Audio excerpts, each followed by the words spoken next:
akan membawakan mengenai pergunakan perlengkapan senjata Allah. Tidak tahu nih serinya 12 atau enggak, saya nggak ngerti ini, karena sudah banyak sekali ya. Kalau semua yang ingin apa itu yang baru datang, apa itu perlengkapan senjata Allah, bisa dilihat di YouTube GBI Heart of Christ. Kita ada 6 perlengkapan senjata Allah ya, 7 sama doa ya. Jadi ini perlengkapan senjata Allah, termasuk doa adalah termasuk di dalamnya, karena doa menghubungkan dengan chief commander, apa itu, atasan kita. Jadi kayak kita nih prajurit, jadi kita harus tunggu komando dari atasan kita, yaitu pemimpin kita, atasan kita adalah Yesus Kristus, yaitu kepala komandan kita. Jadi doa itu menghubungkan kita kepada komandan kita ya. Jadi untuk mengaktifkan perlengkapan senjata Allah diperlukan doa. Jadi kita lihat bahwa doa, jadi saya akan berbicara dengan di sini, ini adalah poin-poinnya, bahwa pray adalah doa, itu Efesus 6 ayat 80 yang terakhir, untuk mengaktifkan semua senjata perlengkapan Allah yang sudah diberikan Yesus kepada kita, kita aktifkan dengan doa. Kemudian trust and wait, itu untuk sesuatu yang belum kita lihat, kita harus tetap percaya dan sabar menunggu jawaban doa. Sabar. Kadang orang nggak sabar ya. Tuhan tidak jawab-jawab, Tuhan jahat sama aku, Tuhan tidak sayang sama aku. Itu salah. Kamu dilatih untuk bersabar. Tetap percaya dan bersabar untuk sesuatu yang belum kamu kelihatan. Jawaban doa itu belum kelihatan, tapi kamu diminta sabar dan menunggu jawaban doa. Kemudian dari ini kita lihat bahwa Tuhan yang akan berperang bagi kita. Tadi lagunya, Tuhan akan berperang bagiku ya. Jadi Tuhan yang akan berperang bagi kita, bahwa iman itu adalah berjalan di mana kamu tidak tahu. Iman itu berjalan di mana semua kelihatan buram. Kalau semua kelihatan jalan pasti itu bukan iman. Itu logika, itu kenyataan. Pada saat kamu di sekelilingmu buram, sekelilingmu tidak menentu, kamu tetap berjalan, itu namanya iman. Iman itu berjalan di mana sekelilingmu, keadaan sekelilingmu tidak pasti, itu adalah iman ya. Kemudian orang hidup adalah oleh iman, dan kita tahu bahwa berdoa adalah kunci untuk kontak ke surga, tetapi iman itu yang membuka tresurnya. Iman itu yang membuka perbendaharaan surga ya. Kemudian bahwa kalau Tuhan membuka pintu, tidak ada satupun yang dapat menutupnya. Kalau Tuhan tutup pintu kamu yang satu, Tuhan akan buka pintu yang lain. Untuk pembukaan pintu berikutnya, kamu harus lari kemana? Trust and wait. Tetap percaya dan bersabar. Yuk lanjut. Ini adalah senjata perlengkapan Allah 1, 2, 3, 4, 5, 6 ya. Kita sudah bicara baju sirah, kita sudah bicara ikat pinggang kemarin. Yang belum dengar, buka di YouTube GBI Heart of Christ. Itu kita sudah bicara semua. Dan ketopong keselamatan, perisai iman sudah. Besok minggu depan setelah Pantekosta, Pak Budi akan memberikan khotbah mengenai pedang roh, yaitu firman-firman. Kalau kamu sudah berperang, kamu harus melawan iblis. Tidak boleh diam saja, tapi lawan. Lawan dengan apa? Pedang roh, yaitu firman Tuhan. Ya, sekarang saya akan berdoa mengalih berdoa selalu.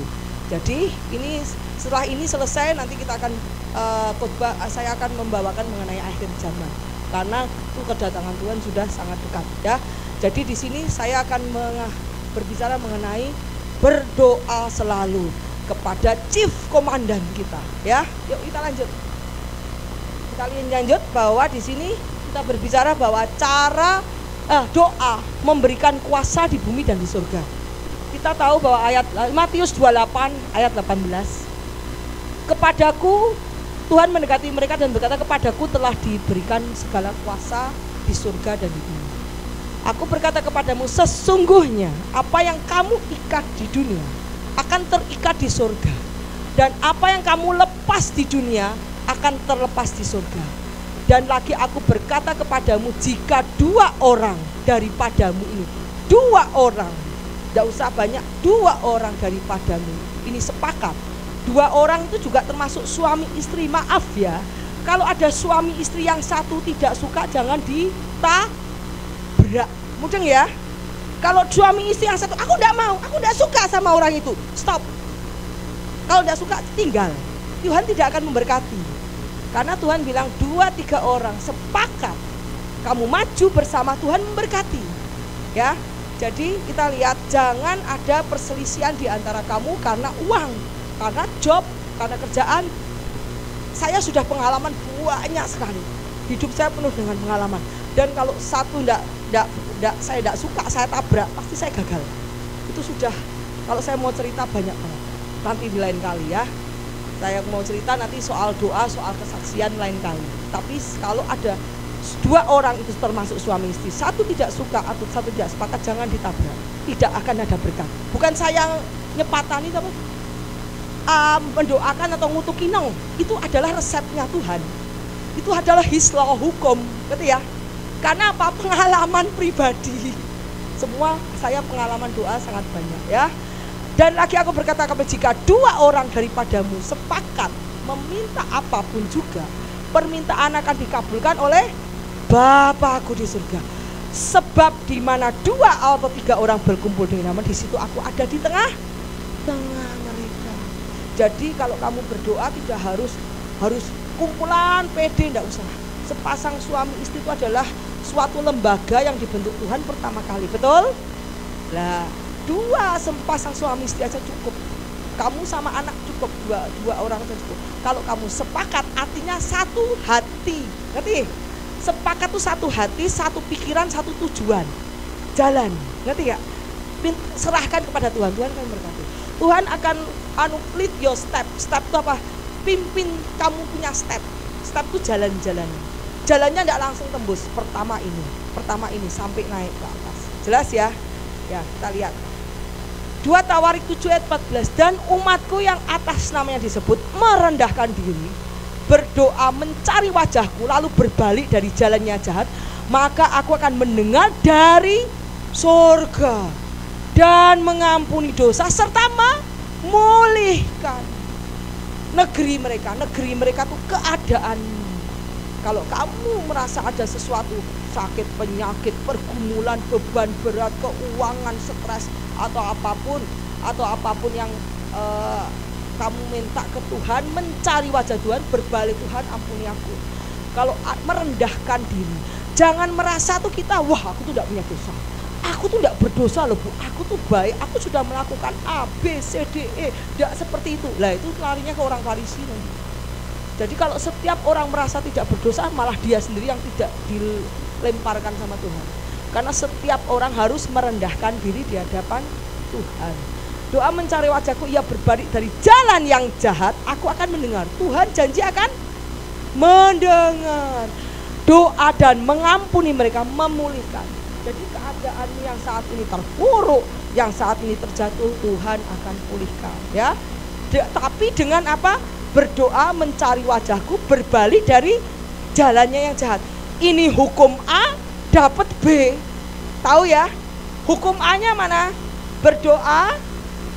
Hukum A-nya mana? Merendahkan diri 1, 2, berdoa 2, mencari wajahku 3, berbalik dari jalan yang jahat 4, ya enggak? Itu hukum. Kemudian apa yang Tuhan kerjakan? Mendengar dari surga, mengampuni, memulihkan. Jadi kalau kamu mau dipulihkan tanpa A, B1, rumusnya enggak ketemu. Tidak bisa, bukan ngutuki, tidak bisa, itu rumus, itu law, itu hukum ya. Jadi hukum A harus dilakukan untuk dapat kamu B. Kalau dibalik-balik tidak jadi. Kalau adonan dibalik-balik itu bosok, jadi nggak jadi. Kalau kita buat roti, adonannya salah gimana? Nggak ngembang ya. Jadi kamu tidak bisa bolak-balik. Ini adalah hukum dan kamu mendapatkan B ya. Jadi lakukan apa yang di dalam Alkitab dan kamu lihat tangan Tuhan akan memulihkan kamu. Bukan terus doain saya doain, tapi kalau hukumnya dilanggar ya nggak bisa. Aku tidak bisa apa-apa. Kalau kamu melanggar hukum, aku doain sampai B, C, D, sampai berbuih-buih, Tuhan pasti ngomong tidak bisa dia melanggar hukumku. Ini ya, aku pernah doain orang kemarin, Tuhan kenapa ini? Tidak bisa aku tidak bisa menyembuhkan dia melanggar hukumku. Dia harus memberikan pembebasan. Ngerti nggak? Hukum dilanggar Tuhan nggak bisa. Mau didoain sampai tumpang tangan, tumpang kaki nggak bisa. Benar jujur ya, ini hukum. Tuhan tidak akan melanggar hukumnya sendiri. Ya, yuk kita lihat. Jadi ingat, pada saat kita berdoa, army of God itu sudah mengelilingi kita. Karena doa itu tanda kita tidak bisa, kita tidak berdaya, kita butuh bantuan. Call the friend. Friendnya siapa? Ada ya di film apa, di apa, quiz ya. Ayo cari bantuan, siapa? Call the friend. Call the friendnya siapa? Tuhan. Begitu call the friend, friendnya datang nggak? Oh langsung. Wah, siapa yang takut lagi kalau friendnya Tuhan, yang pemilik langit bumi, yang punya kuasa bumi dan surga? Nggak takut. Makanya Buddha kok optimis banget, karena aku tahu friendku siapa. Ya, makanya kita Tuhan sudah memberikan kuasa kepada kita untuk melanjutkan pekerjaannya di bumi. Pada saat Tuhan naik ke surga, Tuhan memberikan kepada Petrus. Petrus, di tanganmu akan kuberikan apa? Akan kubangun gereja. Gereja di mana batu karang kamu tidak akan mati. Kematian tidak akan kamu tidak akan kalah oleh kematian, karena aku sudah bangkit. Dan kamu tak kasih kunci kerajaan surga, apa yang kuikat di bumi. Kenapa? Kamu menjadi disciple, murid. Setiap orang dan yang menjadi murid Tuhan diberikan kunci. Setiap orang yang diberi murid, Petrus ada disciple, murid yang melakukan firman Tuhan, melakukan kehendak Tuhan, itu diberi kunci. Kalau Petrus diberi kunci, kita yang menjadi murid diberi kunci yang sama, yang bisa membuka kerajaan surga. Untuk ngambil treasure-nya pakai apa? Iman. Janjinya di Alkitab banyak nggak? Janjinya mengambilnya pakai apa? Your faith. Untuk bukanya pakai prayer, pakai kunci, dan mengambilnya pakai iman. Ya, tanpa iman kamu tidak bisa mendapatkan treasure of heaven. Treasure itu apa? Harta warisan kerajaan surga. Tanpa iman tidak bisa. Ya, prayer itu tanpa iman tidak bisa. Makanya banyak orang Kristen kok, Bu, saya sudah berdoa, tapi kok saya tidak dapat pemulihan, saya tidak dapat apa-apa. Karena imanmu. Kowe selidiki imanmu. Pada saat imanmu penuh disempurnakan, treasure itu akan datang ke kamu. Tapi pada saat kamu doa tapi mengeluh, tidak bisa doa tok kowe. Tapi mengambil apa warisan itu tidak bisa, karena kamu tidak punya iman. Karena Tuhan berkata, tanpa iman aku tidak akan berkenan kepada engkau. Ya, kita lanjut, yuk. Kita lihat cara berdoa yang diajarkan Tuhan. Wow, Tuhan itu luar biasa ya. Dia minta supaya kita punya connection ke surga. Pada saat dia ngajari, pada saat Yesus di dunia, dia ngajar. Saya lihat Tuhan itu ngajarin orang-orang dunia. Gini loh kalau bekerja, gini loh kalau berbuat, gini loh kalau berdoa, gini loh kalau hubungan dengan sesama. Setelah itu, gini loh kalau kontak aku tuh ngubungi aku, call friend tadi, WA-nya Tuhan, ya, WA atau teleponnya Tuhan, ya. Kita lihat. Jadi yang penting di sini doa yang diajarkan oleh Yesus. Apabila kamu berdoa, janganlah berdoa seperti orang munafik. Mereka mengucapkan doanya yang dengan berdiri di rumah-rumah ibadat pada tikungan supaya mereka dilihat orang. Ingat ya, Tuhan menyelidiki hati, pikiranmu sampai ke dalam. Kalau motivasinya buruk, motivasimu untuk kepentingan dirimu sendiri, untuk pride-mu, kesombongan, supaya dilihat orang, supaya terkenal, supaya dihormati, supaya dilihat religius, itu doamu tidak akan dijawab. Lihat, aku berkata kepadamu, sesungguhnya mereka sudah mendapat tadi upahnya. Tuhan perlu ngasih upah lagi enggak? Enggak. Jadi hati-hati pada saat kamu berdoa, you have to pray with a clean heart. Kamu harus punya berdoa dengan hati yang tulus, hati yang murni, tidak ada motivasi pengen dikenal orang, pengen tampil, ya. Ada yang wah berdoa pengen tampil. Nah, itu sudah motivasimu buruk.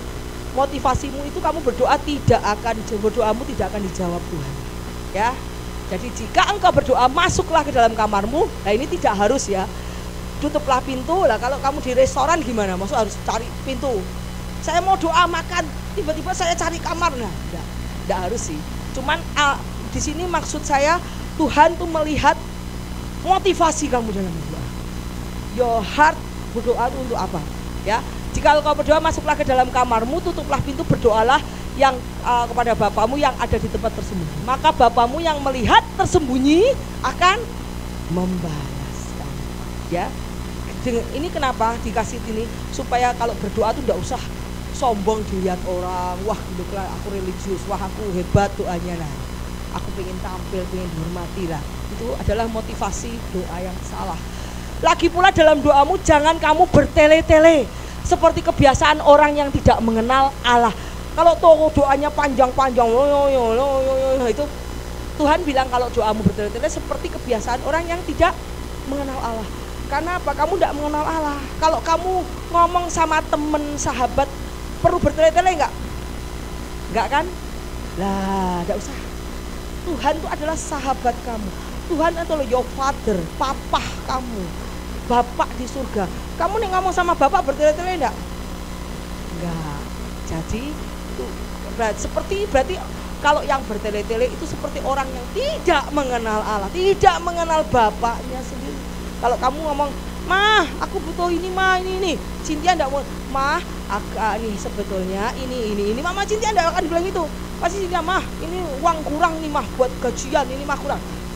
Bener nggak? Pasti Cynthia butuh, karena Cynthia mengenal orang tuanya dengan baik. Kalau kita mengenal orang baik, Tuhan dengan baik, kita tidak akan bertele-tele. Kita sampaikan keinginan kita pada Tuhan, seperti kita menyampaikan keinginan kita seperti seorang anak kepada bapaknya. Jadi kalau ada orang bilang, "Bu, saya enggak mau doa." Kenapa? "Saya enggak bisa doa. Doa saya enggak bisa panjang kayak ibu." Enggak apa-apa. Enggak apa-apa. Anak kecil juga, "Ma, mau minta makan. Ma, aku mau permen itu beliin." Nah, bener enggak? Apakah anak kecil lah kalau minta sama bapaknya ngomongnya panjang-panjang, pinter merususun kata-kata? Saya kira tidak, betul ya? Tetapi seorang anak kecil, hubungan seorang anak kecil dengan bapaknya itu, "Ma, aku mau permen, aku pengen beliin permen." Udah, seperti itu hubungan kita dengan Tuhan. Karena Tuhan itu adalah bapak kita dan kita dianggap sebagai anak. Makanya kita disuruh doa, meminta kepadanya apa yang kau inginkan. Keinginan hatimu pun Tuhan kirimkan. Yes, why not? Asal tidak bertentangan dengan firman-Nya. Jangan terus, "Aduh Bu, orang jadi orang Kristen tidak enak Bu. Kita tidak boleh kaya." Oh, siapa bilang? Tidak bisa. Tidak bisa kita kaya untuk memberkati banyak orang. Kalau kita tidak kaya, bagaimana kita memberkati banyak orang? Betul loh. Kalau kita tidak berlimpah, bagaimana kita memberkati? Ya, lihat ya. Jadi jangan kebiasaan yang tidak mengenal Allah. Mereka menyangka bahwa karena banyaknya kata-kata, doanya akan dikabulkan. Jadi doa tidak harus bertele-tele, tidak harus banyak kata-kata. Tetapi doa itu seperti kamu mengenal Bapa, seperti hubungan antara anak dengan bapaknya, anak dengan orang tua. Dan janganlah kamu seperti mereka. Mereka itu siapa? Ahli Taurat. Karena bapakmu mengetahui kamu yang perlukan sebelum kamu minta. Mata Tuhan itu melihat kepada anak-anaknya. Sekarang kalau kamu punya anak, apakah matamu tidak melihat kepada anakmu? Pasti melihat kepada anakmu. Wah, Cynthia perlu apa, Cynthia pengen apa, tahu. Sebelum kamu minta dalam doa, mata Tuhan tuh melihat kepada anak-anaknya. Dia tahu apa kebutuhannya. Cuman Tuhan tuh pengen diminta. Tuhan tuh pengen dibutuhkan. Jangan sampai, "Aduh, kasihan Tuhan Bu, Tuhan masa diganggu terus." Oh, Tuhan tuh pengen banget diminta, karena dia sudah punya semuanya. Kalau orang tua kita, maaf ya, orang kita belum tentu punya semuanya, betul? Tapi kalau Tuhan sudah punya semuanya. Kalau orang tua, "Bu, kalau orang tua saya enggak mau diganggu Bu, kalau dikasih masalah." Aduh, jangan kasih masalah, pusing. Karena orang tuamu tidak bisa memberikan solusi. Tetapi Tuhan bisa memberikan solusi kepadamu. Tuhan sudah mempunyai langit, bumi, dan segala isinya ada di dalam genggaman tangan Tuhan. Jadi dia malah senang diminta. Bukan beda dengan orang tua di dunia, karena mereka tidak punya banyak untuk diberikan kepada kita. Ya, jadi jangan sungkan-sungkan untuk minta Tuhan. Tuhan itu pengen diminta. Ya, jadi janganlah kamu seperti, karena Bapamu mengerti yang kamu perlukan sebelum kamu minta. Tuhan sudah. Wow, luar biasa ya. Yuk kita lanjut. Nah, sekarang kita lihat Tuhan pun mengajarkan nggak doa. Doa apa kan diajarkan Tuhan. Yuk kita lihat. Matius 6 ayat 9-13. Karena itu berdoalah demikian, Bapa kami yang di surga, kuduskanlah namamu. Kita memuliakan Tuhan dulu. Kita baca dulu ya. Datanglah kerajaanmu, jadilah kehendakmu di bumi dan di surga. Apa yang terjadi, apa yang lakukan di bumi akan dilakukan di surga. Jadi kehendak Tuhan itu ada di bumi dan di surga. Berikanlah kami pada hari ini makanan kami yang secukupnya, apa berlimpah-limpah, secukupnya. Untuk apa? Supaya kamu berdoa tiap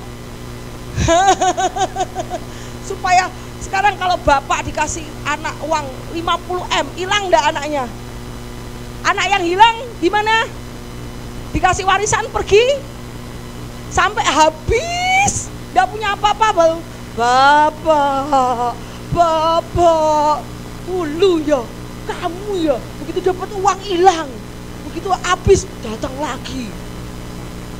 Tuhan tidak mau seperti itu. Tuhan mau diminta tiap hari dan cukup untuk tiap hari, supaya kamu datang tiap enggak dikasih uang hilang. Tuhan sudah dapat uang, bye-bye. Nanti Tuhan kalau uangku habis baru balik gitu. Ya kan? Ya. Dan ampunilah kami akan kesalahan kami seperti kami juga mengampuni orang yang bersalah kepada kami. Janganlah membawa kami ke dalam pencobaan, tapi lepaskan kami dari yang jahat. Iblis ya. Karena kita pada saat kita terima Tuhan, kita on the battle. Kita dalam bertempuran melawan penguasa-penguasa, pemburu udara, yaitu iblis. Lepaskanlah kami dari yang jahat, karena Engkau yang punya kerajaan, kuasa dan kemuliaan sampai selama-lamanya. Iblis itu tidak berkuasa atas anak-anak Tuhan. Cuman anak-anak Tuhan yang bodoh. Dia tidak tahu bahwa dia dikasih kuasa, dia tidak tahu cara menggunakannya. Makanya di sini tidak ada anak-anak Tuhan yang bodoh. Amin. Di sini kamu semua diberi kuasa, diberi kunci, berarti ya, menjadi pemenang, victory, ya. Kita lihat susunan doa yang benar yang diajarkan Tuhan. Satu, memuliakan Tuhan dulu, betul nggak? Tidak langsung, Pak, aku minta uang, gitu. No, kurang ajar ya. Nah, biasanya kalau sama bapak minta uang gimana? Ngerayu dulu ya bapaknya ya. Papa cakep deh hari ini. Pah, mau tak ambilin makanan enggak? Papa lapar enggak ya? Pah, tak ambilin ini, tak buatin kopi, Pak. Ayo, kamu ada apa ini? Sama, tapi bapak kita walaupun kamu ada maunya ini, tapi tetap kasih enggak? Kasih. Karena itu kasih antara bapak kepada anaknya. Memuliakan Tuhan dulu. Kedua, semua yang terjadi harus sesuai dengan kehendak dan rencana Tuhan. Ketiga, meminta kebutuhan kita setiap hari. Kalau hari ini kita butuh apa, ya udah kita butuh apa. Aku butuh untuk bayar listrik tanggal 20. Sekarang tanggal berapa? 10. Tenang, masih ada 10 hari. Kita minta hari ini nanti kasih. Ya. Kita mengaku dosa dan mengampuni orang lain. Kalau kamu masih dendam, jengkelin sama orang, disakiti, kamu masih dendam, kamu harus mulai mengampuni orang lain. Karena Tuhan berkata ada hukumnya lagi. Jikalau engkau tidak mengampuni sesama manusia, maka Tuhan tidak akan mengampuni kamu. Ada hukumnya Tuhan lagi, ya. Kelima, jauhkan dari yang jahat dan pencobaan-pencobaan. Kedua, mengucap syukur dengan mengakui kuasa Tuhan. Jadi ini adalah doa yang diajarkan oleh Yesus, dan doa ini sudah mengandung semua yang dikehendaki Yesus. Pengucapan syukur, minta rezeki, kemudian mengampuni, pengakuan dosa dan mengampuni orang lain. Kemudian apa? Jauhkan dari iblis-iblis yang selalu, iblis seperti singa mengaum-ngaum mencari orang yang dapat ditelannya. Betul? Iblis itu bergerak-gerak keliling-keliling, di kelilingmu tuh kamu setiap hari ada iblis. Kapan dia lemah ya? Kapan tidak berdoa tak serang dia. Ya. Jadi kamu jauhkan dari jahat, kemudian mengucap syukur. Mengucaplah senantiasa karena itu yang dikehendaki Tuhan. Mengucap syukur atas segalanya yang terjadi dan kita mengakui kuasa Tuhan di bumi dan di surga. Yuk lanjut. Kita belajar bagaimana Tuhan mengajarkan berdoa. Yuk kita lihat. Tuhan itu mengajarkan doa, yes. Markus 1 ayat 35, kebiasaan berdoa.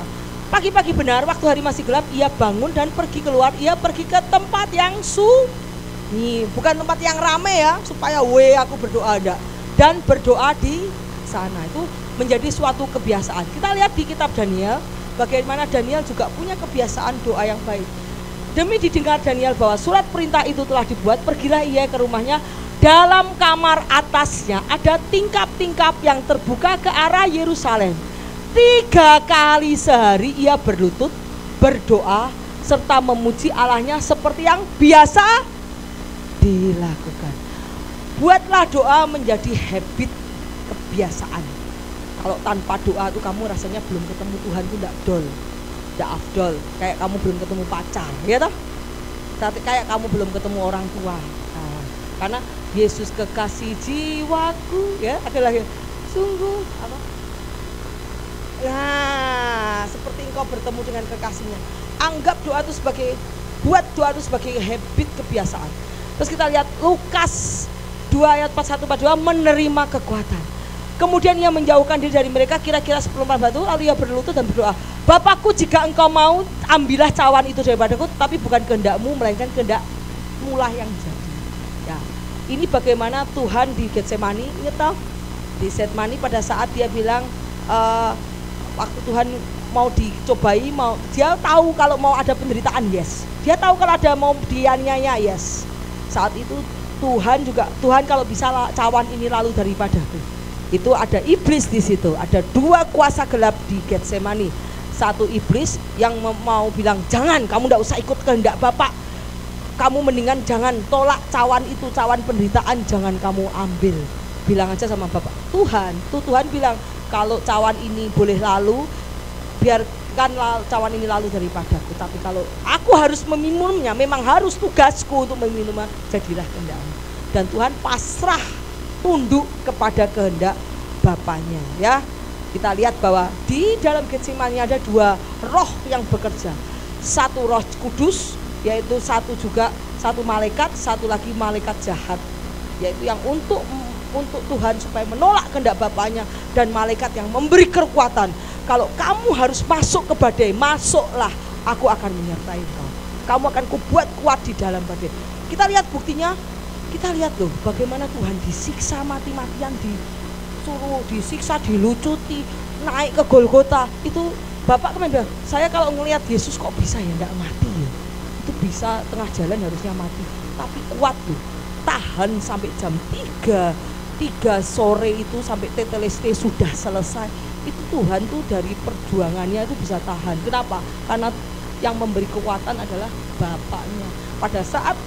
Pada saat dia berdoa demikian, malaikat di surga datang menguatkan dia, sehingga dia bisa kuat untuk melakukan kehendak Tuhan. Sehingga hidup dia bukan dia lagi, tetapi roh Tuhan yang ada pada dia, sehingga dia kuat menghadapi penderitaan. Yesus kan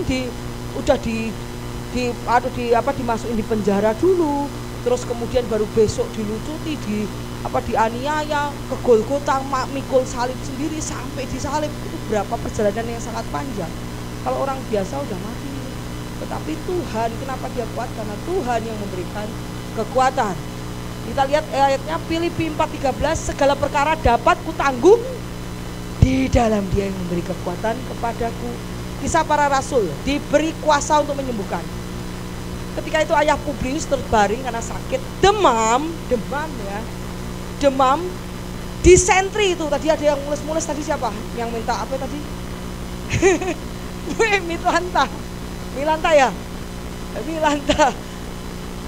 Milanta. Terbaring karena sakit, demam dan disentri. Paulus masuk ke kamarnya, ia berdoa dan menumpangkan tangannya dan menyembuhkan dia. Ya, enggak usah cari Milanta. Dalam nama Yesus, aku diberi kuasa di bumi dan di surga. Ya, apa yang kuikat, mujizat dekat di mulutku, aku sembuh. Hei, engkau berhenti, perintahkan mensret berhenti, berfungsi normal. Nah, lihat nih ada ayatnya. Ia berdoa karena sakit demam dan disentri. Tuh, Paulus masuk ke kamarnya, ia berdoa serta menumpangkan tangan ke atasnya dan menyembuhkan dia. 1 Petrus 2 ayat 24, oleh bilur-bilurnya kamu telah sembuh. Ya, yuk, jadi kita belajar mengaktifkan kuasa yang Tuhan kasih ke kita. Kita tuh anak Tuhan udah diberi kuasa, kenapa nggak dipakai? Pakai, ya. Yuk lanjut. Lihat Yakobus 5 ayat 14-16. Kalau ada seorang di antara kamu yang sakit, baiklah ia memanggil para penutua jemaat supaya mereka mendoakan dia serta mengolesnya dengan minyak dalam nama Tuhan. Dan doa yang lahir oleh iman akan menyelamatkan orang sakit itu, dan Tuhan akan membangunkan dia. Dan jika ia telah berbuat dosa, dosanya akan diampuni. Karena itu hendaknya saling mengaku dosamu dan saling mendoakan supaya kamu sembuh. Doa orang benar bila yakin didoakan sangat besar kuasa. Doa orang benar bila didoakan sebesar kuasanya, ya. Kita lihat Yakobus 5:17 ayat 18. Elia itu adalah manusia biasa. Elia makan nasi enggak? Kita makan nasi enggak?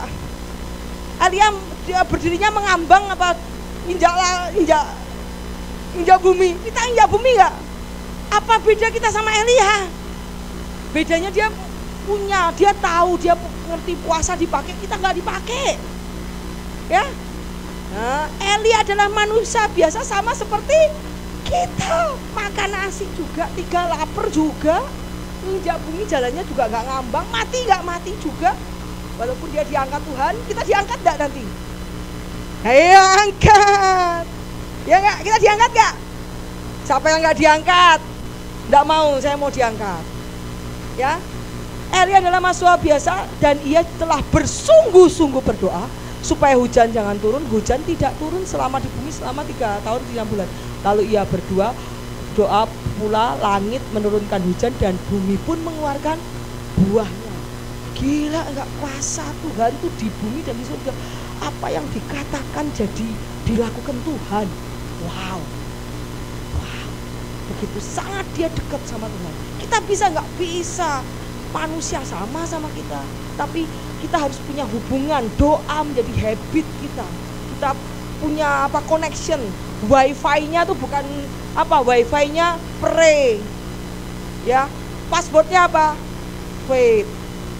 Ya. Yuk kita lanjut. Lanjut. Kisah para rasul. Keesokan harinya ketika orang itu berada dalam perjalanan sudah dekat kota Yope, kira-kira pukul 12 tengah hari, naiklah Petrus ke rumah untuk berdoa. Begitu berdoa, Tuhan kasih rencana Tuhan kasih penglihatan binatang-binatang yang ini. Tuhan, aku tidak mau makan itu, haram. Kalau aku bilang tidak haram, kamu tidak boleh bilang haram. Jadi semua kuasa itu ada di tangan Tuhan, ya. Kita lihat ya, saya akan hanya menunjukkan bahwa bagaimana dengan doa kamu diberikan mujizat, kamu diberikan kekuatan. Bagaimana dengan doa kamu diberikan kesembuhan. Bagaimana dengan doa kamu diberikan penglihatan akan rencana Tuhan ke depan. Ya, Tuhan dia dikasih rencana ke Tuhan ke depan. Karena apa? Ada bahwa Paulus itu adalah dari suku bangsa lainnya yang akan didatangkan ke dia. Karena Paulus dipakai Tuhan untuk menginjil. Dia akan didatangkan ke dia. Ya, jadi Tuhan punya rencana atas Petrus dan Paulus. Jadi Tuhan memberikan penglihatan di dalam, bukan di mimpi, ini tidak mimpi, penglihatan benar. Ya, jadi dengan doa pun kamu bisa diberi penglihatan. Ayub dipulihkan, lalu Tuhan memulihkan keadaan Ayub setelah ia meminta doa untuk sahabat-sahabatnya, dan Tuhan memberikan kepada Ayub 2 kali lipat dari. Bagaimana dengan doa kamu dipulihkan? Kita lihat ayat 26. Pada saat di Taman Getsemani kita belajar, berjaga-jagalah, berdoalah supaya kamu jangan jatuh dalam roh memang penurut tapi daging. Kita ingat pada saat Petrus jatuh, Petrus, aku mau berdoa, kamu di sini berjaga-jaga. Petrus tidur apa berdoa? Tidur. Saat kamu tidur ada percobaan datang, kamu tidak siap. Dan Petrus, kita lihat bagaimana Petrus menyangkal Yesus 3 kali. Petrus menyangkal Yesus 3 karena takut. Takut dari siapa? Iblis. Roh takut pada saat dia berdoa, roh takut dimasukin ke Petrus. Dan dia nyangkal Tuhan karena takut. Ya, karena kamu tidak berdoa. Pada saat kamu berdoa, saat itu kamu membentengi dirimu dari iblis. Pada saat dia menyangkal 3 kali, roh takut iblis sudah kasih panah api, dilempar ke Petrus, panahnya api kena karena kamu tidak berdoa. Ya, kita lihat ini sudah, yuk lanjut. Doa mendatangkan mujizat dan pertolongan. Kita lihat Matius 11 ayat 2, marilah kepadaku semua yang letih lesu berbeban berat, aku akan memberi kelegaan kepadamu. Tadi lagunya apa? Kuserahkan bebanku di kakimu. Lalu sampai mikir, kasihan ya Tuhan, beban seluruh orang dunia dikasihin kepadamu. Tapi memang dia tidak mau anaknya menanggung bebannya sendiri, karena dia merasa sebagai bapak. Kita tahu kalau anak kita keadaan tidak berdaya, bapaknya punya kuasanya luar biasa, tapi anaknya berdaya. Masakan kamu melihat anakmu mau menanggung beban sendiri? Enggak juga. Pasti kamu, ada apa kamu? Wah, aku gini-gini. Sini Pak. Mama yang ngatur, mama take over. Benar enggak? Itu yang terjadi sama Tuhan. Tuhan tahu kekuatanmu enggak seberapa. Tuhan tahu kalau kamu tuh enggak sanggup.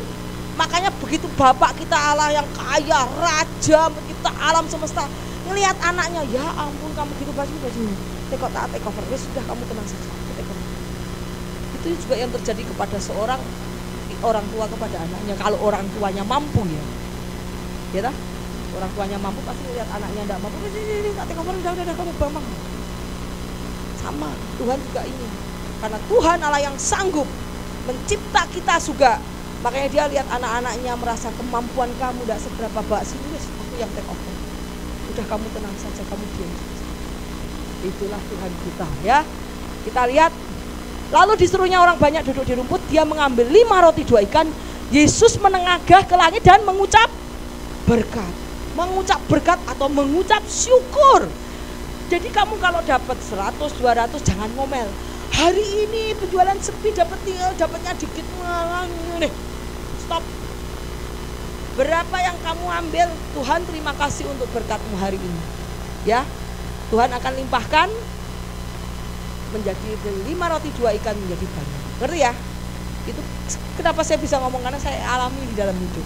Kalau tidak pertanyaan, tanya Erika, tanya Nikita, tanya Cynthia. Bagaimana kita mengalami hidup dengan pertolongan Tuhan. Tanpa deposito, tanpa punya simpanan, karena saya lagi menyimpan harta kami di surga. Di mana ngengat dan karat tidak akan merusak. Di mana pencuri tidak akan mencuri. Di mana tidak ada great reset, kalau bank dinolin bubar. Saya menyimpan harta aku di bank kerajaan surga. Amin. Ya, kita lihat bagaimana murid-muridnya membagikan kepada orang banyak dan mereka makan sampai kenyang. Kita lihat di Markus, ketika Yesus sampai rumah muridnya sendirian dengan dia bertanya, mengapa kami tidak bisa mengusir roh jahat? Lah, ini berhubungan dengan roh jahat, setan-setan. Jawab kepada mereka, jenis ini tidak dapat diusir kecuali dengan berdoa. Jadi begitu banyak pasal doa mengadakan mujizat, mengusir setan, ya, mengusir setan pakai doa. Kemudian menyembuhkan pakai doa. Menguatkan masuk ke dalam penderitaan, penganiayaan pakai doa. Yesus di Taman Getsemani, tanpa doa kamu akan diserang oleh iblis, roh ketakutan, roh keraguan, roh kebimbangan. Nah, itu semua akan menyerang kamu. Jadi Tuhan berkata, datanglah kepadaku yang terbeban berat, aku akan memberi kelegaan kepadamu. Bagaimana doa mengusir iblis, bagaimana doa memberi kelimpahan, pelipat gandaan. Jadi berkatmu dibawa ke Tuhan, Tuhan akan memberkati. Dan anehnya supranatural akan terjadi, kamu tiba-tiba tidak kekurangan aja. Kok aku punya uang 1 juta, tapi tak pakai hari ini kok tidak kurang ya, besoknya ada lagi.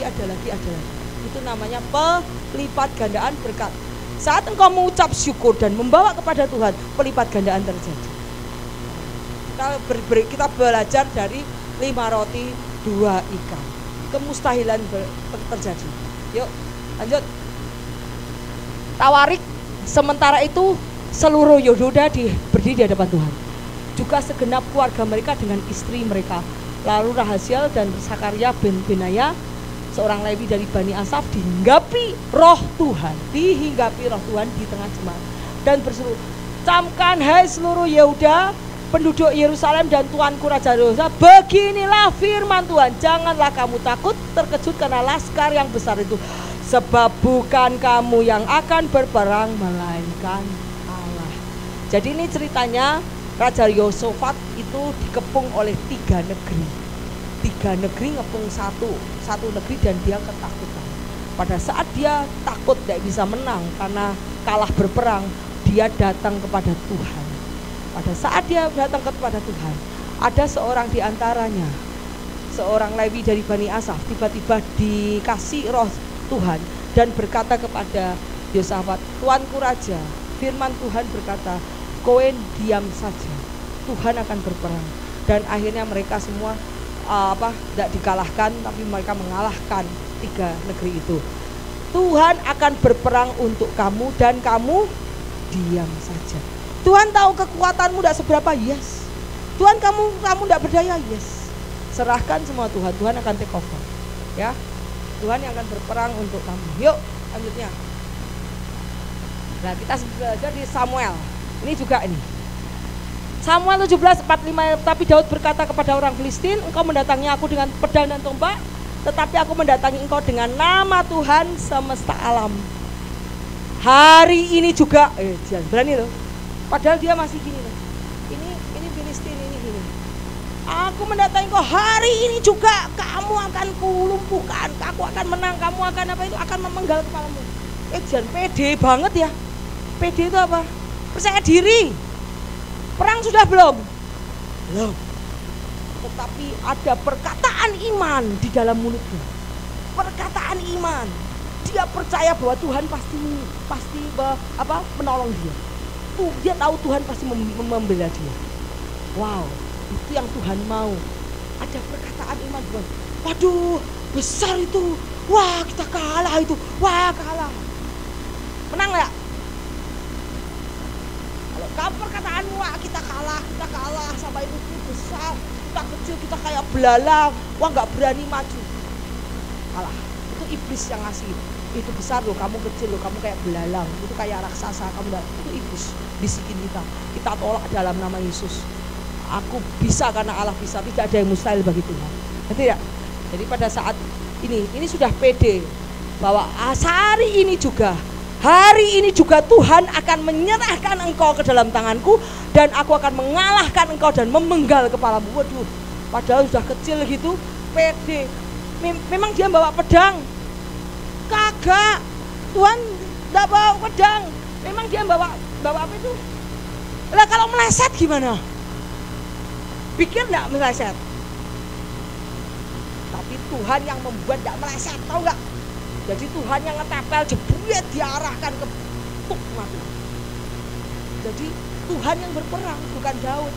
Dan Daud kecilnya kayak gitu bisa meleset bisa. Tetapi Tuhan yang berperang. Jadi kamu tidak usah takut, ya. Dan supaya segenap jemaah ini tahu bahwa Tuhan menyelamatkan bukan dengan pedang dan bukan dengan lembing. Wow, ini imannya dia kuat. Perkatakan iman maka mujizat terjadi. Sebab di tangan Tuhanlah pertempuran. Di tangan Tuhan dan Ia akan menyerahkan kamu di dalam tangan kami. Iman sebelum berperang dia udah punya iman. Tidak bisa, aku pasti bisa. Aku pasti mengalahkan asal Tuhan bersamaku. Siapa yang jadi lawanku?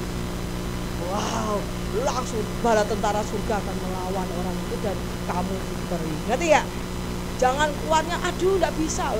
Aku paling benci kata Anda bisa, tidak tahu. Itu paling sukanya anak-anak. Kalau bilang tidak bisa, aku selalu melotot. Kayak gini.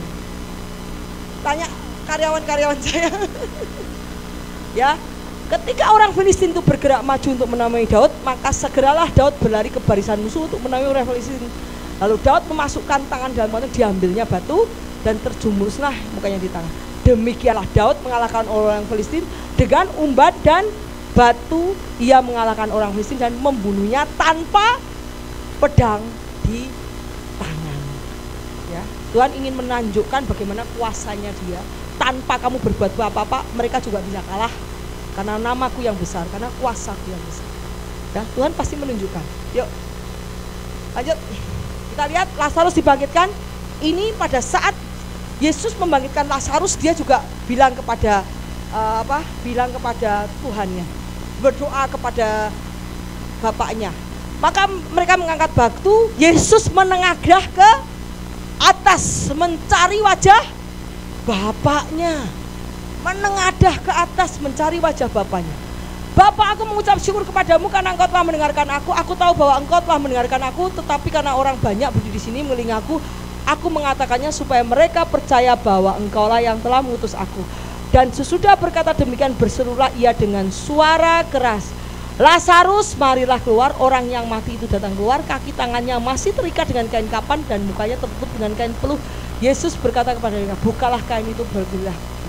Jadi pada saat dia membangkitkan orang mati, Yesus itu menengadah ke atas, cari wifi, cari koneksi kepada Tuhan. Yuk lanjut.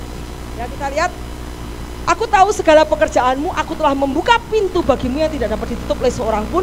Aku tahu besar kekuatanmu tidak seberapa, namun engkau menuruti dan tidak menyangkal. Mintalah maka akan diberikan kepadamu, carilah maka kamu akan, ketoklah pintu dibukakan. Ini janji lagi, janji. Karena setiap orang yang meminta menerima, setiap orang yang mencari mendapat, setiap orang yang mengetok pintu dibukakan. Adakah seorang padamu memberi batu kepada anaknya yang meminta roti, atau memberi ular jika ia meminta ikan? Jika kamu yang jahat tahu pemberian yang baik kepada anakmu, apalagi Bapa yang surga, ia akan memberikan yang baik kepada mereka yang meminta. Lihat, kita lihat bahwa hubungan kita sama Tuhan seperti Bapak dan, sebab bagi Allah tidak ada yang. Yuk lanjut. Nah, kita lihat penghalang doa. Apa yang menghalangi doa? Kekhawatiran, sekerahkan kepada kekuatan padanya karena ia melihara. Kita lihat pada saat dia memandang Yesus, dia bisa berjalan di atas air. Pada saat dia melihat keliling, keadaan sekeliling yang berkontradiksi dengan dengan imanmu, takut dia tenggelam. Jadi pada saat kamu memandang Yesus, jangan lihat keadaan di sekelilingmu. Apa yang kita jual, pokoknya pandang Yesus. Kita tidak punya apa-apa. Hari ini kita tidak punya persediaan untuk makan. Pokoknya pandang Yesus. Tidak usah memandang dapurmu. Kamu lihat dapur stres. Buka pintu, kulkas kosong. Buka beras habis, tinggal satu gelas. Ketika masih ada tidak usah buka ini, sudah diam duduk di kamar doa. Pandang Yesus, nanti mujizat terjadi. Amin. Saat mendelok keadaan sekelilingmu, kamu waduh mulai takut, mulai bimbang, mulai call a friend. Bukan itu yang Tuhan mau. Call a friend bukan itu. Call God. Call God. Duduk itu, berdiri, tanya Tuhan. Tuhan, kami tidak bisa makan. Beras habis, ini habis. Lihat tangan Tuhan akan bekerja untuk kamu. Jangan calling friend. Jangan ngutang. No. Ya, stop ngutang. Yuk, kita lihat. Serahkan segala kekhawatiranmu kepadanya, sebab yang memelihara kamu. Sebab itu jangan kamu khawatir akan hari besok, karena hari besok mempunyai kesusahannya. Kesusahan sehari cukup untuk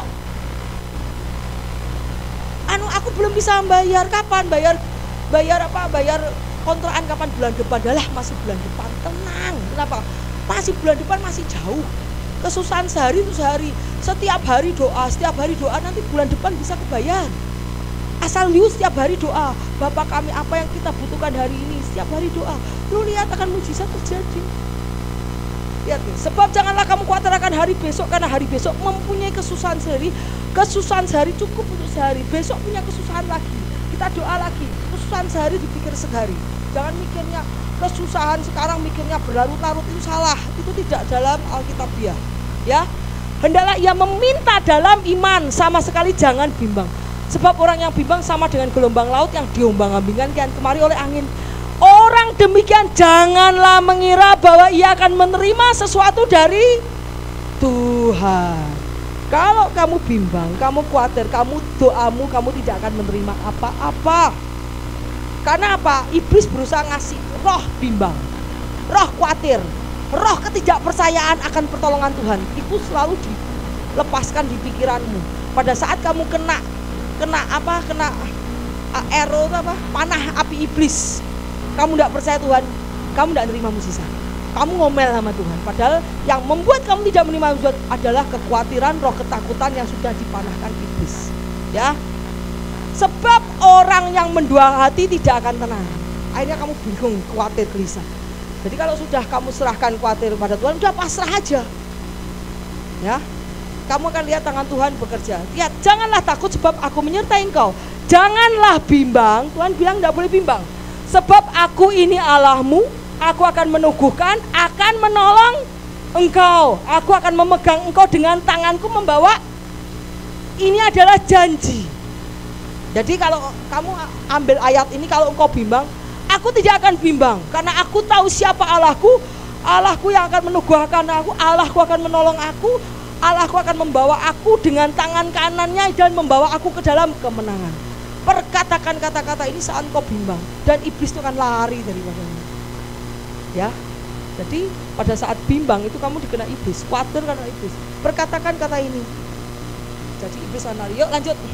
Ini belum nih. Yang tadi belum.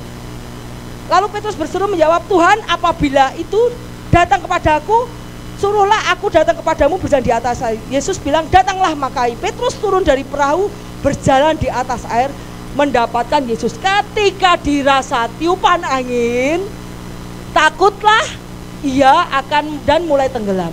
Tuhan, tolonglah aku. Segera Yesus mengeluarkan tangannya, memegang dan berkata, hei orang yang kurang percaya. Kalau kita kurang percaya, kita pada saat lihat keadaan keliling, kamu tenggelam. Tapi kalau kamu fokus, aduh saya nggak lihat apa, pokoknya saya pandang dulu, kamu tidak tenggelam, mujizat terjadi. Seperti ini mujizat terjadi pada saat kamu ngeliatin angin ombak kanan kiri, kamu jatuh. Pada saat kamu hanya memandang Yesus, kamu akan melihat kemustahilan terjadi. Karena kuasa di bumi dan di surga ada di tangan Yesus. Yuk kita lanjut. Kita lanjut.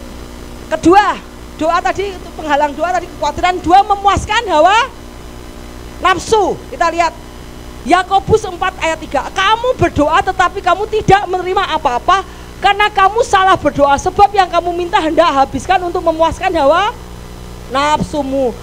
Kita lihat 1 Timotius 6 ayat 8-10. Asal ada makanan pakaian cukuplah. Tetapi mereka yang ingin kaya terjatuh ke dalam pencobaan, ke dalam jerat, dan ke dalam berbagai-bagai nafsu yang hampa dan yang mencelakakan, yang menenggelamkan manusia ke dalam keruntuhan dan kebinasaan. Karena akar segala kejahatan adalah cinta uang.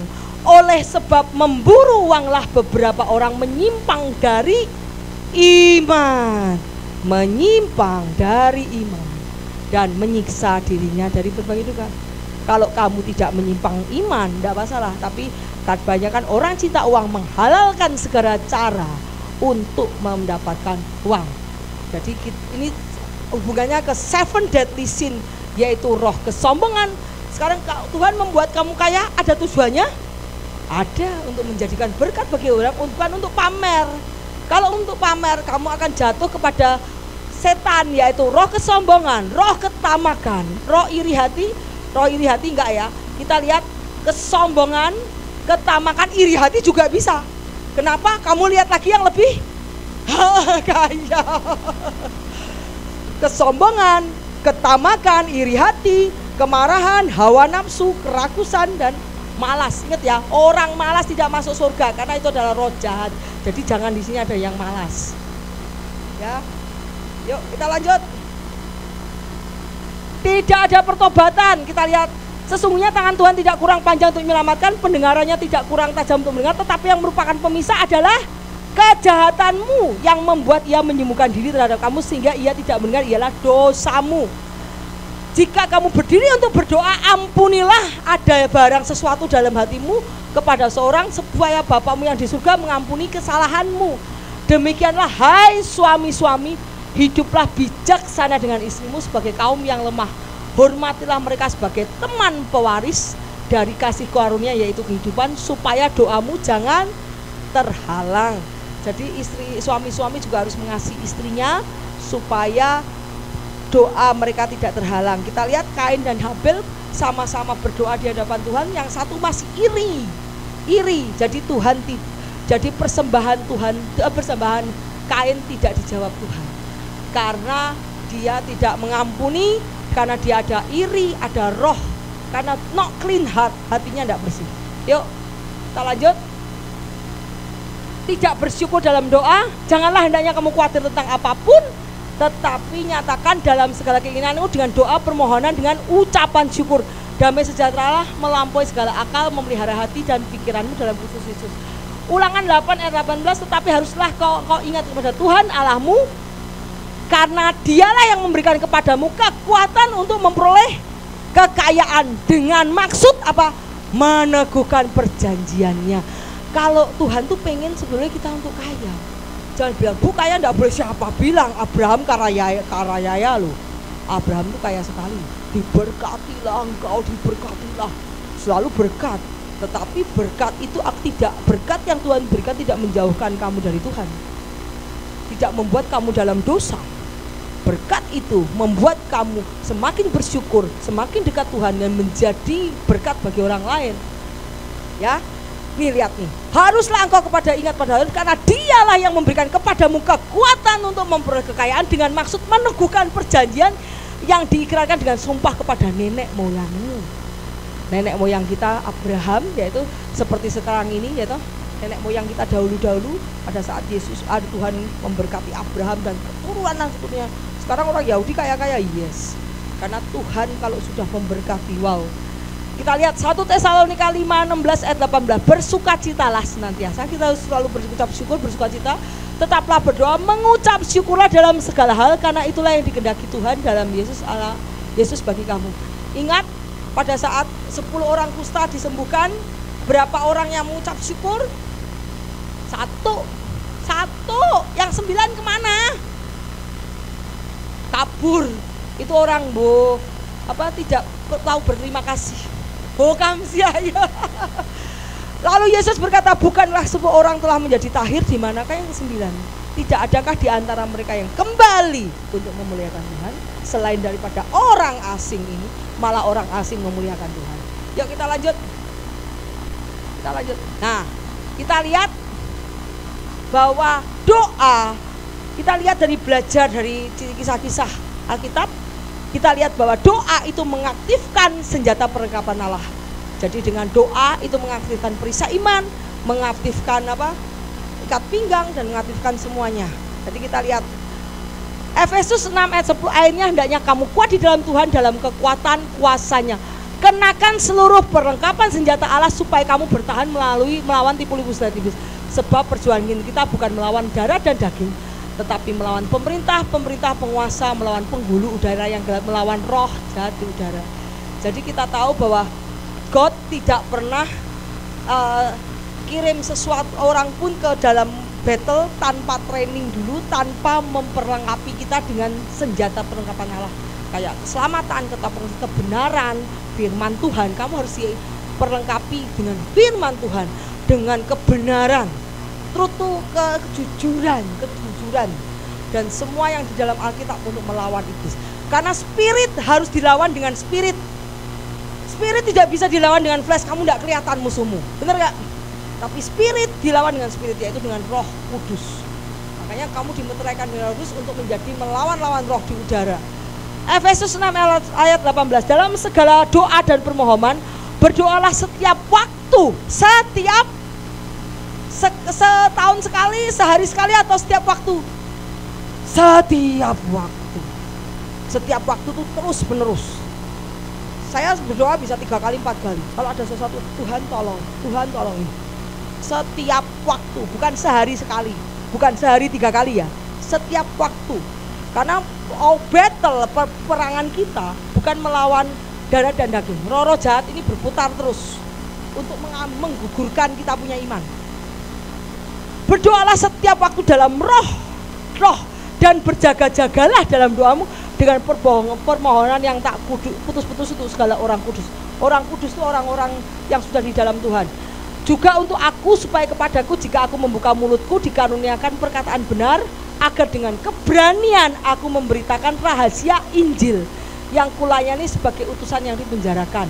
Berdoalah supaya dengan keberanian aku menyatakan sebagaimana seharusnya aku berbicara.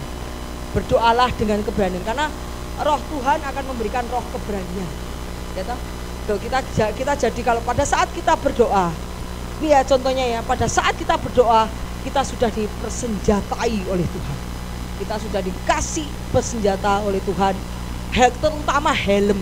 Karena iblis menyerangnya lewat mana? Pikiran. Iblis menyerang lewat pikiran. Pada saat kita berdoa kita dikasih helm sama Tuhan. Ya, yuk kita lanjut.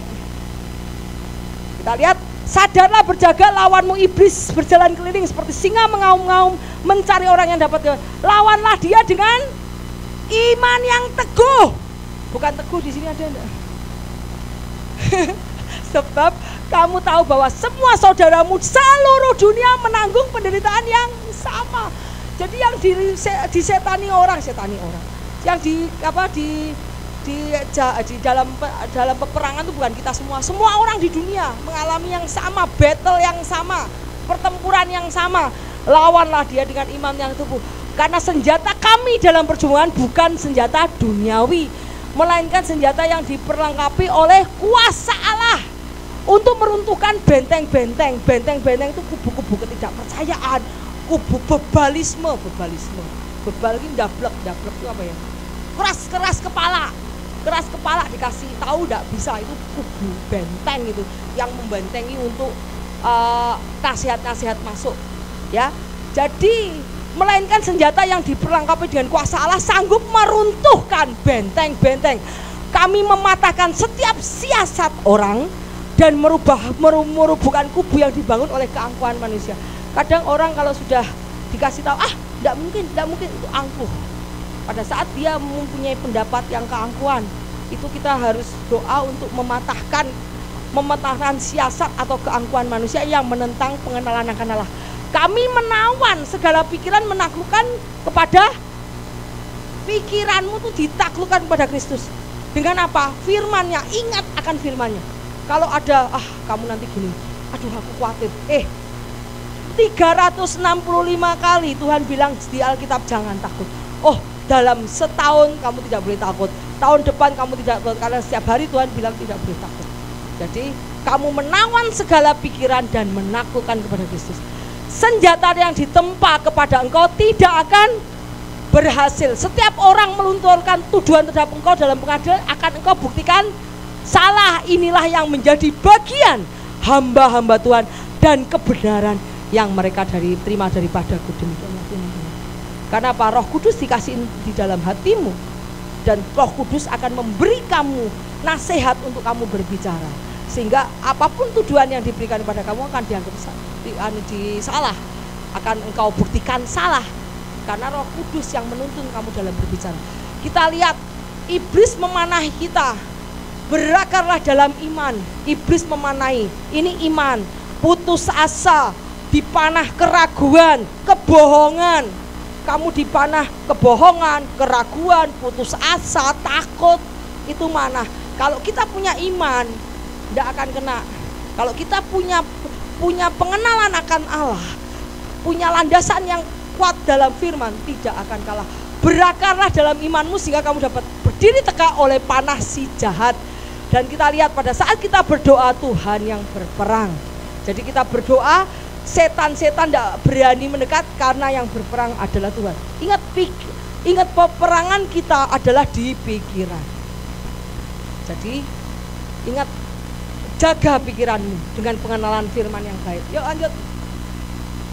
Nah, kedua, kesabaran. Kita lihat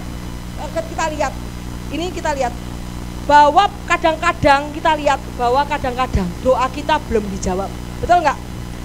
Ada 3 aspek iman dalam orang itu pertumbuhan iman. Pertama, iman anak-anak. Pada saat orang itu lahir baru, jujur ya, pada saat orang itu lahir baru, imannya seperti apa? Anak-anak. Pada saat dia minta, Tuhan saya butuh ini, dikasih nggak? Kasih. Pada saat iman itu mulai dibentuk Tuhan, diproses, dia mulai naik, mature, dan mulai dewasa. Tuhan kadang mempertelat itu apa? membuat menunda. Ingat Lazarus, Tuhan, seandainya engkau datang hari ini, Lazarus tidak akan mati, tapi Tuhan sengaja ditolong juga enggak? Iya ditolong, tapi yes. Jadi percayalah, sekalipun Tuhan, sekalipun jawaban doamu tertunda, jangan ambil inisiatif sendiri, tidak sabaran kamu. Ingat, ketidaksabaran membuahkan Abraham dengan apa? Hagar. Yes. Ngerti deh. Harusnya kalau dia menunggu tidak terjadi, dia mengambil Hagar dan memperanakkan Ismail. Betul. Itu karena ketidaksabaran manusia. Kalau saja sabar menunggu jawaban Tuhan, Tuhan juga pasti tolong. Ya. Kita lihat bahwa ayatnya di itu Lazarus kemarin tadi bahwa Tuhan sengaja menunda, dan pada saat Tuhan datang ke sana Lazarus sudah mati. Tuhan, seandainya engkau datang lebih awal, Lazarus tidak akan mati. Loh, mati pun gampang, itu hanya tidur, Tuhan bilang. Ya kan? Orang yang mati dalam Kristus dianggap yang tidur. Gampang banget Tuhan bangunkan, ya kan? Jadi kalau Tuhan bisa melakukan segalanya, jadi apa yang kita khawatirkan kalau ada penundaan, anggaplah seperti Lazarus. Kenapa? Karena kemuliaan yang besar sedang terjadi. Ya, jadi jangan mengambil inisiatif sendiri. Apa yang terjadi pada Abraham, Hagar dan Ismail itu terjadi. Harusnya anak perjanjian adalah Ishak. Ya, kita lihat kesabaran dalam pengharapan akan pertolongan Tuhan. Pada saat imanmu dewasa, kadang doamu tidak dijawab dan kadang doamu ditunda. Dan kadang harus menanti dengan lama, ya. Tetapi satu yang saya harus tegaskan adalah trust and wait. Percaya dan sabar menunggu. Ngerti ya?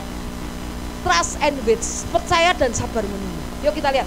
Bersukacitalah dalam pengharapan, sabarlah dalam kesesakan. Suruh sabar. Pada saat kamu belum ditolong, kowe harus sabar.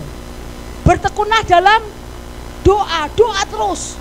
Sekalipun pada saat di titik poin kamu disempurnakan, imanmu dibuat sempurna. Iman tuh menaik tingkat dari level iman anak-anak, iman mature, iman yang dewasa, iman yang sempurna. Iman yang sempurna itu harus mengalami segala penderitaan. Ya, iman yang sempurna itu akhirnya bilang gini. Iman yang sempurna seperti Yesus di Taman Getsemani. Jadilah kehendakmu. Tuhan Allah Bapa membuat Yesus mengalami penderitaan atau tetap masuk dalam penderitaan? Tetap masuk dalam penderitaan. Iman yang sempurna adalah seperti Sadrak, Mesak dan Abednego. Tetap masuk dalam penderitaan tapi kamu disertai. Jadi kadang-kadang Tuhan tidak membuat masalah itu lalu daripadamu, tapi kamu harus masuk ke dalam masalah itu dan kamu dikasih kekuatan oleh Tuhan. Itu iman yang sempurna, iman yang disempurnakan. Ingat ya, Tuhan itu akan membuat setiap anak-anaknya imannya sempurna.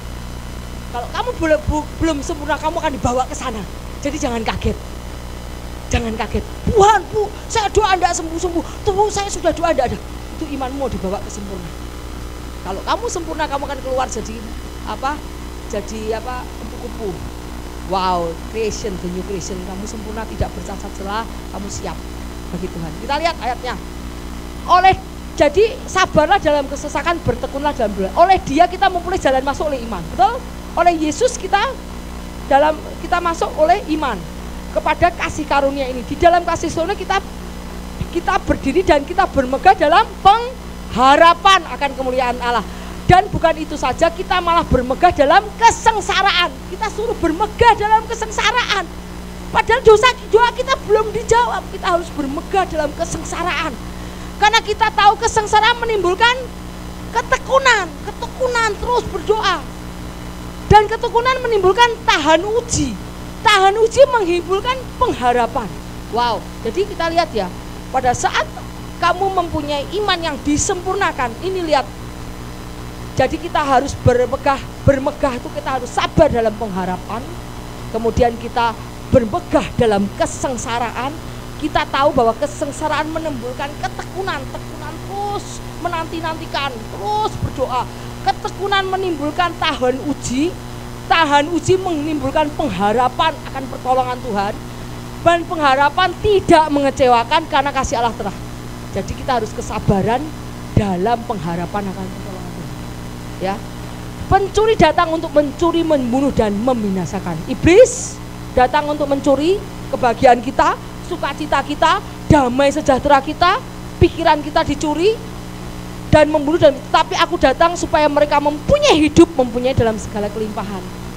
Itu rancangan iblis untuk mencuri sukacita kamu, mencuri damai kamu, menyebabkan kamu berantem, perselisihan. Itu dari iblis semua. Itu tolak. Kalau kamu masuk dalamnya, kamu bodoh, kamu sudah kena panah api iblis. Dan lihat Yeremia 29:11, sebab aku ini mengetahui rancangan apa ada padaku, rancangan kamu, mengenai kamu setiap orang. Firman Tuhan berkata rancangan damai sejahtera. Damai sejahtera. Kalau ada perselisihan itu bukan dari Tuhan. Bukan rancangan kecelakaan. Kalau ada kecelakaan yang itu bukan dari Tuhan. Dan memberikan kepadamu hari depan yang penuh harapan. Jadi rancangan iblis tadi mencuri, membunuh, membinasakan. Tetapi rancangan Tuhan apa? Damai sejahtera, bukan rancangan kecelakaan, memberikan baru hari depan yang penuh harapan. Jadi kalau kamu, wah ini susah ini, kayaknya enggak bisa, wah kayaknya aku susah ini, wah kayaknya aku menderita ini, wah besok tahun depan, itu iblis. Karena kamu ingatlah janji Tuhan bahwa rancanganku damai sejahtera, aku memberikan hari depan yang penuh harapan. Ingatlah akan janji Tuhan dan iblis keluar dari pikiran. Ya, yuk lanjut. Kita lihat. Kemudian tadi kesabaran, kedua apa? Ketekunan. Untuk tetap, sekalipun doamu belum jawab, tekun. Pak, saya itu doa untuk rumah tuh belum dijawab sampai 10-15 tahun. Tetapi sampai sekarang saya berhenti berdoa. Oh tidak, tetap berdoa. Sambil saya berharap suatu saat doa saya juga dijawab. Karena saya mau jual semua rumah-rumah saya yang ada. Sampai sekarang belum dijawab. Kita lihat ketekunan untuk tetap berdoa. Tetaplah berdoa. Dalam bahasa Inggrisnya pray without ceasing. Ceasing itu tidak pernah berhenti. Bahasa Inggrisnya saya lebih bagus. Tetap berdoa itu adalah pray without ceasing. Pray doa yang terus menerus tanpa berhenti. Lukas 18 ayat 7, tidakkah kamu Allah akan membenarkan orang pilihannya yang siang malam berseru kepadanya? Adakah ia mengulur waktu sebelum menolong mereka? Jadi kalau kamu berdoa terus menerus, kamu akan Tuhan akan menolong, ya. Sering Tuhan akan membenarkan dan menolong. Yakobus 1 ayat 3, sebab kamu tahu bahwa ujian terhadap imanmu menghasilkan ketekunan. Ujian berarti Tuhan setiap orang akan dibawa ke sana kesempurnaan iman. Ingat, setiap orang akan dibawa ke sana kesempurnaan iman. Tinggal kamu masuk ke level mana? Level anak-anak di dewasa atau mature, sudah sempurna. Setiap anak-anak akan disempurnakan imanmu dengan diuji. Lihat, sebab kamu tahu ujian, imanmu akan diuji. Apakah imanmu genuine? Genuine itu apa? Asli atau palsu? Atau imanmu karena Tuhan memberikan kepadamu baru kamu beriman. Tapi kalau Tuhan tidak memberikan apa-apa, aku tidak mau beriman. Itu imanmu palsu apa asli? Berarti imanmu karena apa yang Tuhan sudah perbuat sama kamu, apa untuk mencukupi kehidupan kamu, bukan apa kasih Tuhan kepada kamu. Itu karena setiap orang akan diuji imannya, membuktikan bahwa imanmu palsu atau enggak, asli apa palsu. Iman palsu itu Tuhan nggak ngasih apa-apa, aku cari Tuhan yang lain. Itu imanmu juga palsu, karena imanmu mengharap sesuatu, ya. Sebab kamu tahu bahwa ujian terhadap imanmu menghasilkan ketekunan. Dan biarlah ketekunan itu membuat buah yang matang, supaya kamu menjadi sempurna, utuh dan tidak bercacat celah. Jadi imanmu diuji dan engkau akan sempurna. Begitu engkau mendapat kesempurnaan, kau dipulihkan 2 kali lipat. Seperti Ayub. Bagaimana Ayub harus diuji semua? Ya toh Tuhan. Tenang aja. Ayub bagus di hadapan Tuhan. Semua kamu diberkati, ternaknya banyak, dia berkelimpahan, sehat, kaya raya. Coba kau ambil pagar yang kamu melilingi. Kalau pagar, dia pasti ngutuki kau. Coba kesehatannya diambil Tuhan, pasti dia ngutuki kau. Uji nggak? Yes, diuji. Pada saat didapati iman Ayub sempurna, apa yang terjadi? Dipulihkan double. Ngerti? Jadi setiap orang akan mengalami pengujian iman. Dan kamu harus persis seperti Ayub. Jadi kamu lewati masa pengujian selesai, kau akan dipulihkan 2 kali lipat. Ya. Sebab kamu tahu bahwa ujian terhadap imanmu menghasilkan ketekunan, tekunan memperoleh buah yang matang supaya kamu menjadi sempurna, utuh dan tidak bercacat celah. Sebab kita diselamatkan dalam pengharapan, tetapi pengharapan yang dilihat bukan pengharapan lagi. Bagaimana orang masih berharap yang dilihatnya? Pengharapan akan pertolongan, pengharapan yang belum kelihatan. Lah kalau kita pengharapannya sudah di depan pintu, itu bukan pengharapan lagi. Udah kenyataan, ngerti nggak? Pengharapan tuh mengharapkan yang belum datang. Ya. Tapi jika kita mengharapkan apa yang tidak kita lihat, kita menantikannya dengan tekun. Saya menantikan dengan tekun rumah-rumah yang saya jual aku. Walaupun kelihatan enggak kelihatan. Tapi saya menantikan, mengharapkan dengan tekun rumah yang saya jual aku. Jelas ya? Jadi setiap orang akan diuji, ya. Wait, itu jadi kita berjalan sekalipun keadaan, tapi kita percaya tangan Tuhan melindungi, ya. Jadi kita lihat prayer adalah the best armor against all trial. Prayer adalah doa, itu adalah perlengkapan senjata Allah untuk melawan segala cobaan dan godaan. Yuk, ketiga, tahan uji. Sekarang tahan uji. Yuk. Sebab segala sesuatu yang telah tulis menjadi pelajaran bagi kita, kita teguh berpegang pengharapan dan ketekunan dan penghiburan dari kitab suci. Semoga Allah sumber pengharapan memenuhi kamu dengan segala sukacita, damai sejahtera dalam iman kamu, supaya oleh kekuatan Roh Kudus kamu berlimpah-limpah dalam pengharapan.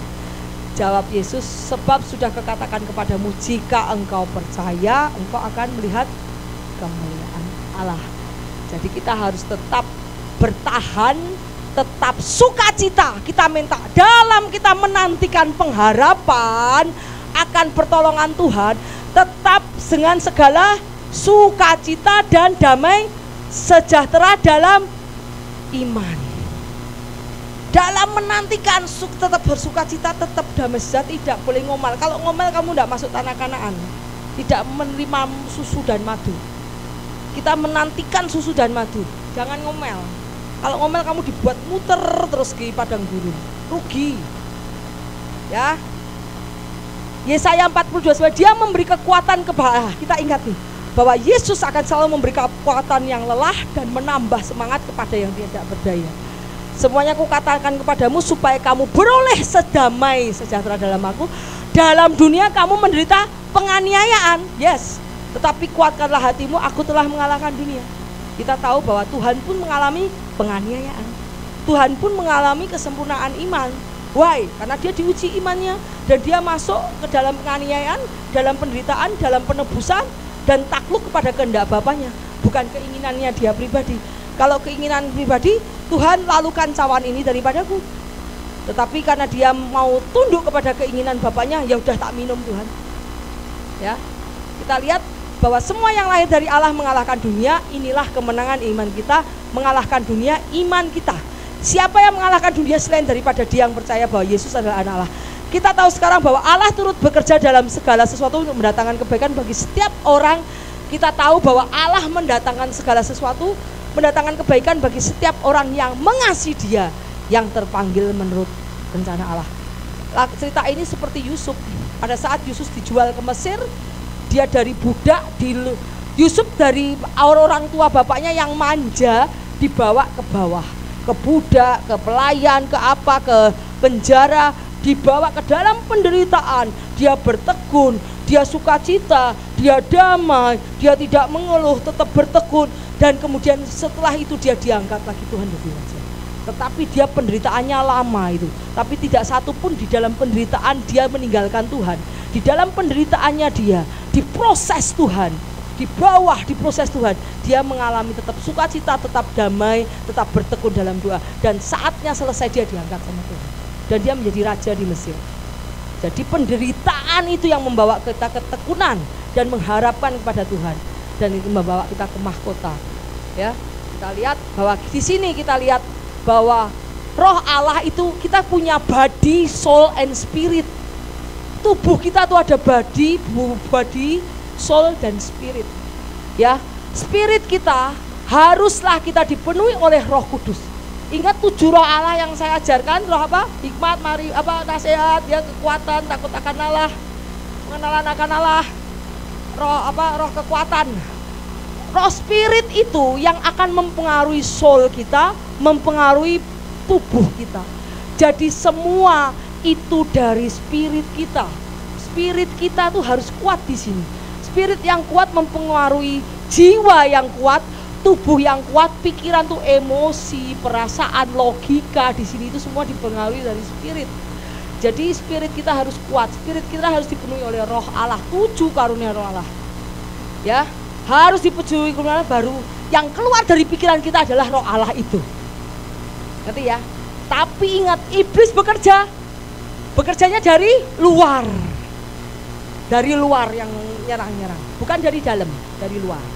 Kalau kita dipenuhi oleh Roh Allah, spirit kita terang, soul kita, jiwa kita terang, di situ tubuh kita, emosi kita, logika kita semua terang karena firman Tuhan. Logika itu pikiran kita, yang di luar terang. Jadi yang keluar dari pikiran kita firman, yang perkataan kita firman, karena hati kita sudah berakar di firman. Tetapi iblis masih menyerang dari luar, not inside lagi. Ya, yuk kita lanjut. Ini sudah terakhir. Iman, nah ini terakhir. Iman tadi apa? Iman mendatangkan mujizat. Sebab hidup kami adalah hidup karena percaya, bukan karena melihat. Kalau kamu melihat keadaanmu, kamu tenggelam kayak Petrus tadi. Ya. Karena itu aku berkata kepadamu, apa saja yang kamu minta dan doakan, percayalah bahwa kamu telah menerimanya, maka akan diberikan kepadamu. Ini contohnya kayak si Daud tadi toh. Belum berperang udah ngomong, "Hei, hari ini juga Tuhan akan menyerahkan kamu kepadaku. Kamu akan kupenggal." Padahal perang aja belum. Berarti perkataan iman. Ya. Kita lihat, aku berkata kepadamu, apa saja yang kamu minta dan doakan, percayalah bahwa kamu telah tuh sudah menerimanya. Ya. Maka hal itu akan diberikan kepadamu. Maksud semuanya ialah untuk membuktikan kemurnian imanmu yang jauh lebih tinggi nilainya daripada emas yang fana. Tuhan bilang emas fana. Di sini emas direbutkan orang sampai bunuh-bunuhan. Padahal di surga emas jadi sampah, jadi lantai, karena Tuhan tidak memperjualbelikan emas. Emas, uang itu adalah urusan duniawi. Maksudnya duniawi itu adalah prinsip kerajaan dunia. Uang, pertukaran uang dan emas itu adalah prinsip kerajaan dunia. Kerajaan dunia tidak ada uang segala, tidak ada jual beli uang kayak seperti itu, tidak ada emas. Makanya di Alkitab bilang emas itu dianggap barang panah. Ya. Maksud semuanya ialah untuk membuktikan kemurnian imanmu yang jauh lebih tinggi nilainya daripada emas yang fana, yang diuji kemuniannya dengan api, diuji sehingga kamu memperoleh pujian dan kemuliaan pada hari Yesus Kristus menyatakan dirinya. Dan apa yang kamu minta dalam namaku, aku akan melakukannya, supaya Bapa dipermuliakan dalam Anak. Dan kamu meminta sesuatu kepadaku dalam namaku, aku akan melakukannya. Wow, jadi kita luar biasa. Bahwa kita lihat bahwa prayer is the key to heaven, tapi faith yang membuat the treasure itu kebutuhan kita tersedia. Jadi yang membuat inheritance waris kerajaan surga itu turun ke kita. Jadi kita ini adalah seperti Sadrak, Mesak, Abednego yang sekalipun Tuhan tidak menolong aku tetap tidak menyembah patung raja. Aku mati untuk Tuhan, tidak apa-apa, karena aku tahu soulku, jiwaku, spiritku, rohku akan dibawa ke surga. Itu adalah iman yang tidak tergoncangkan, iman yang sempurna, iman yang tidak takut akan kematian, karena iman yang memandang kekekalan bersama dengan Tuhan. Jadi apa yang kamu minta dalam namaku, aku akan melakukannya, supaya Bapa dipermuliakan di dalamku. Kamu meminta sesuatu kepadaku dalam namaku, aku akan melakukannya. Kita tahu bagaimana iman yang tak tergoyahkan. Kita tahu bagaimana pekerjaan Tuhan. Pada saat tidak ada jalan, Tuhan membuka jalan untuk Musa. Pada saat ini adalah kemenangan pada saat Daud tadi menang atas Goliat. Dan kita tahu Sadrak, Abednego sudah diuji imannya. Dia dilebur dalam api dan dia tetap tidak menyembah patung raja. Sekalipun Tuhan tidak menolong, tidak apa-apa, aku mati tidak apa-apa untuk Tuhan. Itu adalah iman yang sempurna. Pada saat itu pasti Tuhan akan tolong, karena Tuhan melihat imanmu sudah sempurna. Ya, kita lanjut. Nah, ini kita lihat hidup oleh iman. Sebab hidup kami adalah hidup karena percaya, bukan karena melihat. Tetapi orangku yang benar akan hidup oleh iman.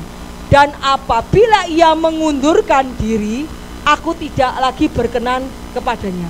Tetapi tanpa iman tidak mungkin orang berkenan kepada Allah. Sebab barang siapa berpaling kepada Allah, ia harus percaya pada Allah ada dan bahwa ia memberi upah. Apa? Tuhan memberi upah bagi orang-orang yang sungguh mencari Dia. Kita lihat bahwa prayer itu connect Wi-Fi, tahu Wi-Fi? Wi-Fi connect ke surga. Prayer adalah connect to God, tetapi passwordnya adalah apa? Iman. Puji Tuhan, ya. Jadi kita tahu bahwa tetapi orang yang benar itu hidup oleh iman. Kita lihat ini, tetapi orangku yang benar akan hidup oleh iman. Tapi apabila ia mengundurkan diri, Tuhan tidak akan berkenan lagi. Jadi prayer adalah jalan ke surga, tetapi faith yang open the door. Ya, kita belajar dari sini soal iman. Dan kalau saya ajarkan bahwa iman kamu akan suatu saat akan disempurnakan. Dan ingat, sabar, trust and wait. Tetap percaya dan menunggu dengan kesabaran, dan bertekun sampai pertolongan itu datang. Amin.